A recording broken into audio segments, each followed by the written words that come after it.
The town of Timber Ridge, Montana, wasn't known for much beyond its lumber mills and the kind of cold that could freeze your breath mid-sentence. Population 847. Give or take whoever decided that winter was too much and headed south. Tom Hargrove had lived there his whole life, 53 years of watching seasons change and neighbors come and go. He worked at Fletcher's hardware store downtown, the kind of place where everyone knew your name and your business before you even walked through the door. Tom had inherited a plot of land from his father up on Cedar Mountain, about 4 miles outside town. Nothing fancy, just 3 acres of pine trees and rocky soil with a view that stretched all the way to the valley below. For years, he'd dreamed of building a small cabin there, somewhere he could escape to on weekends, maybe retire to someday. After his divorce 5 years back, that dream became more urgent. He needed something that was just his. He'd saved every spare dollar for 3 years, worked overtime shifts, skipped vacations. Finally, last spring, he had enough to start building. Tom wasn't a professional carpenter, but his daddy had taught him the basics, and he figured he could learn the rest from YouTube videos and library books. He wanted to do it himself, to prove something, maybe to himself more than anyone else. The cabin started taking shape by July. Nothing elaborate, just 600 square feet, 1 bedroom, a small kitchen, and a living area with a stone fireplace he'd built with rocks from the property. The walls went up straight, the windows fit snug, and the foundation was level. Tom was proud of every nail he hammered, every board he cut. Then came the roof. Tom had researched roofing extensively. He'd read about water drainage, snow load, wind resistance. Most folks in Montana used standard asphalt shingles, overlapped the traditional way bottom to top. But Tom had stumbled across an old article in a 1970s building magazine at the library about an unconventional method used by some builders in extreme weather climates. The technique involved installing shingles in a reverse overlap pattern, what the article called inverted shingling. The theory was that in areas with heavy snow and ice damming, this method could actually improve drainage and prevent water from being forced upward under the shingles during freeze-thaw cycles. It made sense to Tom. The physics were sound, at least as far as he could tell. So he went for it. By late August, the cabin was finished. Tom drove up there every weekend, staying Friday through Sunday, testing out his handiwork. Everything worked beautifully. The fireplace drew smoke perfectly, the windows kept the cold out, and the roof, well, the roof looked different, but it was solid. The trouble started when his neighbors found out. Tom had made the mistake of posting photos of his finished cabin on the Timber Ridge community Facebook page. He was proud, wanted to share his accomplishment. Within an hour, the comments started rolling in. "What the hell is wrong with your roof, Tom? Did you install those shingles upside down or something? Buddy, I think you need to hire a real contractor. That's not gonna last one winter."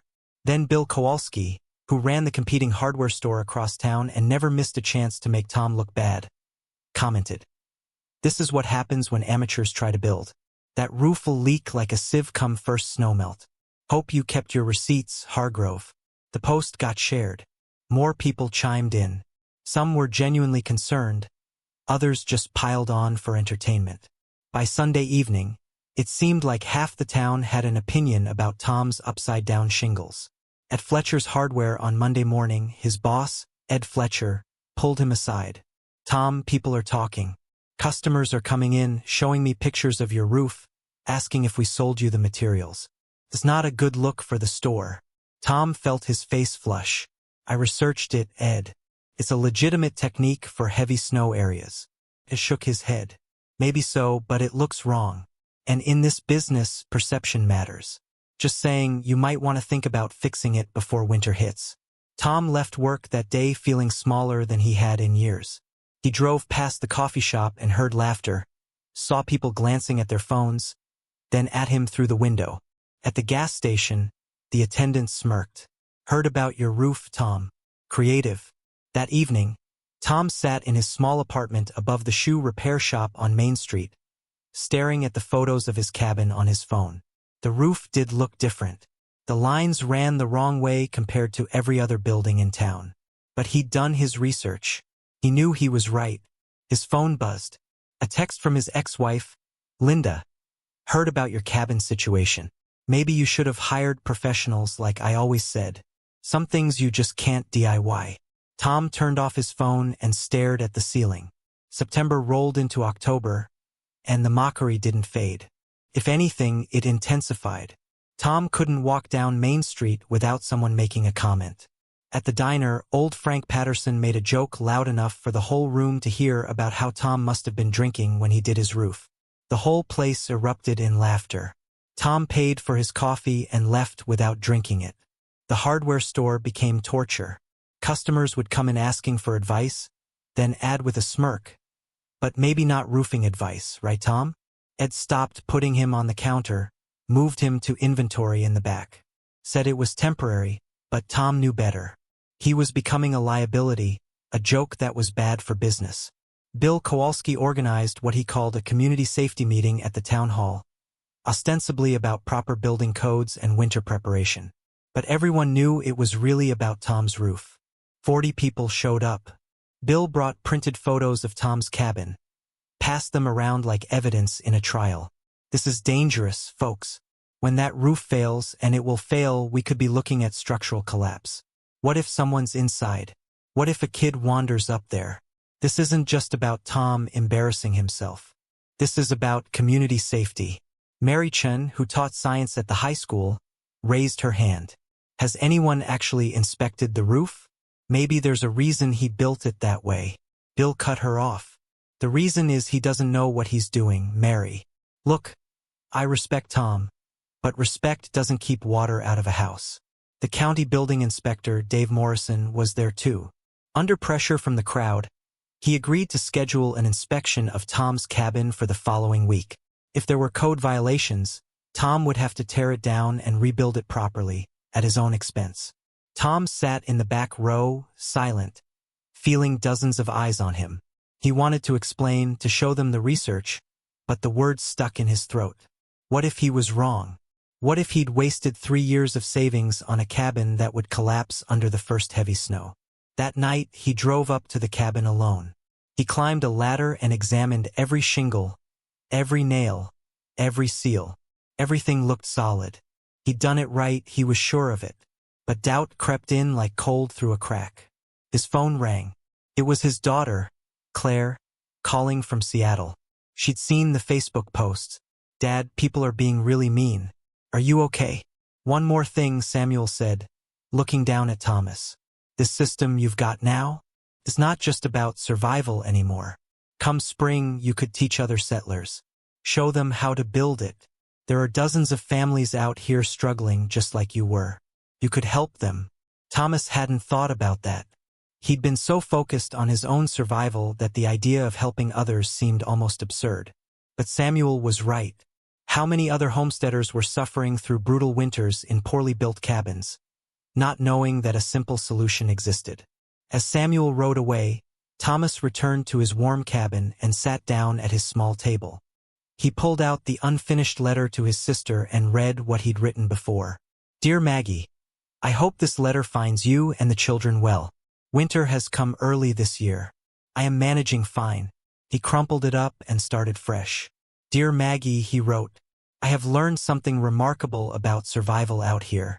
It's not just about enduring the hardship alone. It's about accepting help when it arrives, learning from those who know more, and then passing that knowledge on to others who need it." For the first time since arriving in Montana, Thomas Harper felt like he actually belonged there. 18 months later, Thomas stood in front of 23 settlers gathered in the Trading Post meeting hall. The room buzzed with conversation as farmers, ranchers, and homesteaders from across 3 counties waited to hear what he had to say. Thomas had never spoken to a crowd before. His hands trembled slightly as he held up a piece of paper with his sketches. "Most of you know me as the crazy hermit from the valley," he began, and several people chuckled. "A year and a half ago, I nearly froze to death in my own cabin. I was burning through firewood faster than I could cut it, and I was still cold every single night." He told them about Samuel, about the storm, about the stones in the attic that had saved both their lives. As he spoke, he could see recognition in many faces. These people understood his struggle because they were living it themselves. Thomas showed them his diagrams, explained the principle Samuel had taught him about thermal mass and heat retention. He described how to seal an attic properly, how to position stones for maximum efficiency, how to maintain the system through the seasons. The difference in my cabin is 21 degrees on average, he said.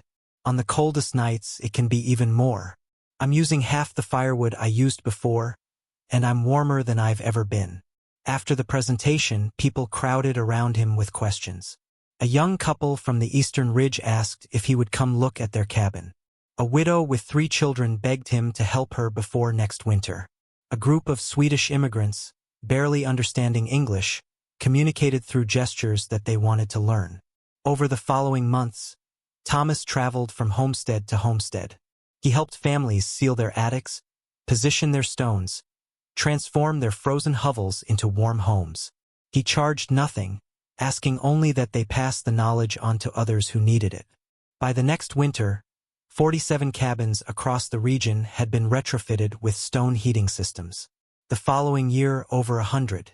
Thomas became known not as the crazy hermit, but as the man who had figured out how to beat the Montana cold. He received a letter from Samuel 2 years after their meeting. The old man had made it safely to his daughter's home and was living comfortably in Helena. But the letter that mattered most came from Margaret. She wrote that she'd heard about his work from a newspaper article that had made its way back east. She said their mother would have been proud. That his father, who had always doubted him, would finally have to admit that Thomas had made something of himself. Thomas pinned that letter above his desk, next to the thermometer readings he'd kept from that first terrible winter. They reminded him of where he'd been and how far he'd come. All because of some useless stones in an attic and a stranger who refused to let him waste them. Thank you so much for staying with Thomas's incredible journey until the very end. If this story touched your heart or taught you something valuable, please hit that like button and leave a comment below telling us what you thought. Don't forget to subscribe to the channel so you never miss our next inspiring true story. And if you have suggestions for stories you'd like us to tell, drop them in the comments. We read every single one. Until next time, remember that sometimes the solution to your biggest problem is already right there, waiting to be discovered. Stay warm, stay hopeful, and we'll see you in the next story. Bill shifted uncomfortably in his chair. Dave continued. I went up there yesterday with a structural engineer from Missoula. We examined Tom's roof extensively. The inverted shingle method he used is not just functional, it's superior for our climate conditions. It prevents ice damming more effectively than traditional installation. Tom did his research, trusted his knowledge over popular opinion, and built something better. The mayor leaned forward. Tom, would you be willing to explain your method to our local contractors?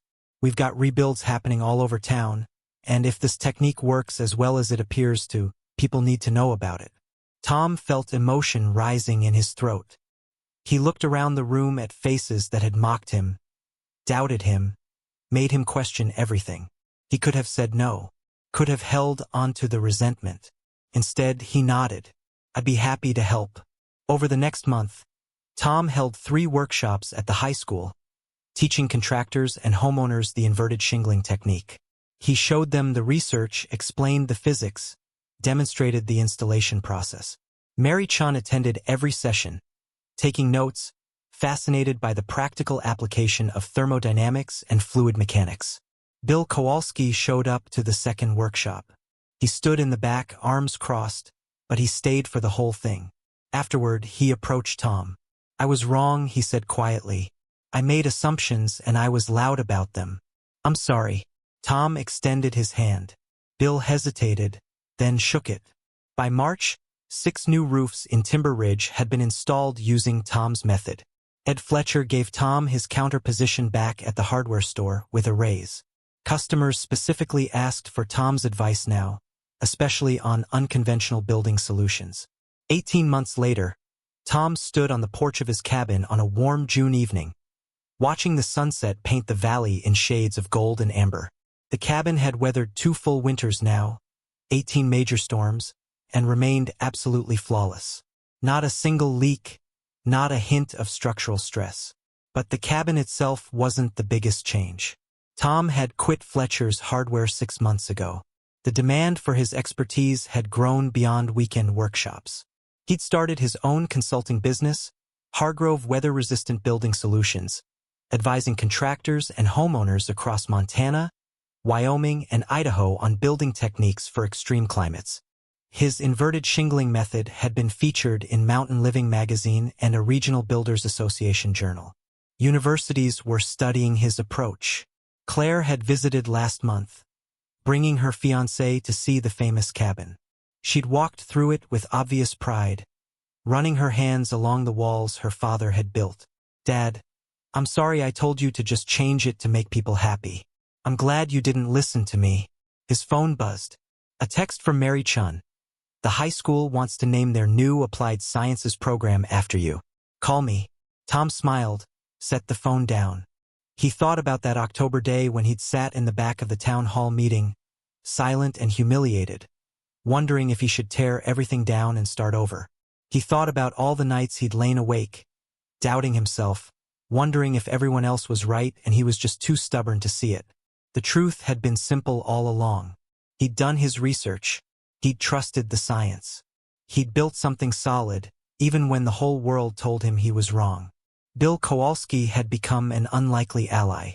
His hardware store now carried materials specifically for the inverted shingling method, and he referred customers to Tom regularly.